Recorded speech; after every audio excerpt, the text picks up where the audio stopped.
kong pakita sa kanila yung mga basu-basura eh.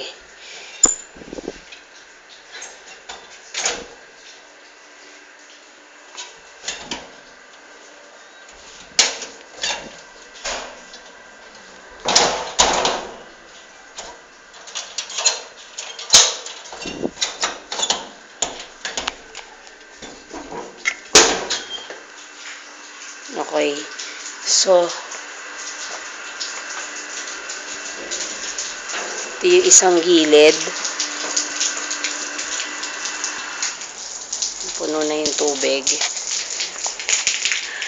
Kita nyo, ang daming, kung sa Pilipinas lang to, yung mga baso-basura natin dito, ay ang dami, oh. Pwede bakal-bakalin, oh. Kita nyo? Pwede bakal-bakalin. Bukod pa yung mga nasa loob ng bahay. So, ito yung kabilang gilid.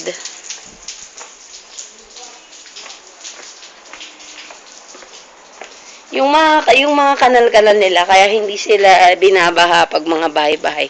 Kasi malalalim. Ito puno. I think puno ng mangga yata ito. Puno ng mangga. So, ayan. Kita nyo malalim yung mga daanan ng tubig. So, actually marami talagang lilinisin. Maraming lilinisin, maraming pipinturan. Kita nyo yung mga yero na yan. Naku, kung nandito lang sila diyong mabebenta yung mga yan.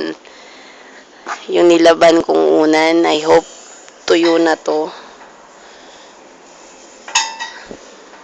Okay. Tayo mga bakal-bakal. Naku, 4 kilo yan. Yan pa. Nangihinayang ako kasi lahat ng inumin dito, alam nyo ba, naka-plastic tapos in-can. Wala akong nakita rito na bihira sa kanila yung magbote. Yung bibili kayong basyo-basyo. Bihira sa kanila yun. Sobrang puro delata, in-can, tapos mga plastic. Kaya kada inom mo, puro siya mga pwedeng maibenta as in. Ako, sobrang hinayang ako. So, yan yung gilid.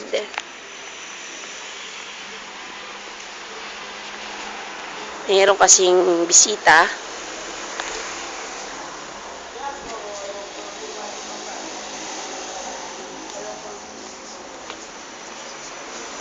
Balik tayo ulit.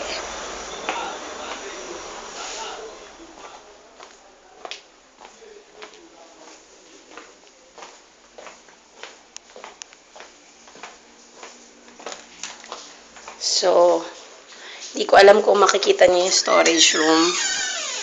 Pag nakita niyo, ito yung gamit kasi namin dito, yung freezer. Hindi niyo pala makikita. Puro mga plastic bottles. Ganyan. Ang inumin namin dito. So, may tumatawag ulit sa pinto. Who is it? Yes? Oh, okay.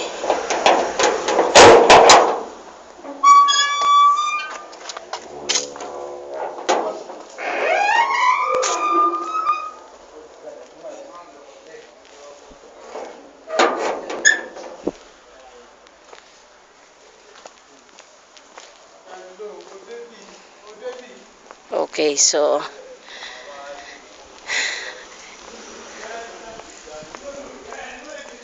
I wish nandito kayo.